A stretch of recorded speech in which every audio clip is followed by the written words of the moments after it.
It taught me how school systems work. It taught me how the healthcare system works. It taught me how municipalities work. A lot of these things I just hadn't really understood before I was covering a bunch of small towns in New Jersey and having to sort all that out.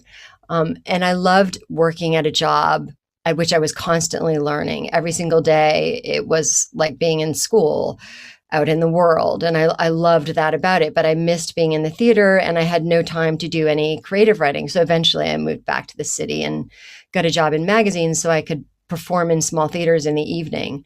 And in 2006, my life changed dramatically when I had an offer to move to Yemen and run a newspaper. Actually, the original offer came from a high school friend who wrote to me and said, "How would you like to come train journalists in Yemen?"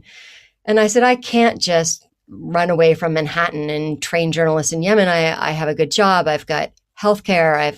I've got a rent stabilized apartment.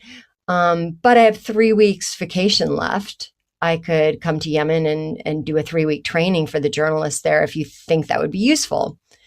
And my friend spoke to the Yemeni man running the newspaper who said, "I'd love for you to come train my journalists at the newspaper for 3 weeks. If that's all you can spare, then come over."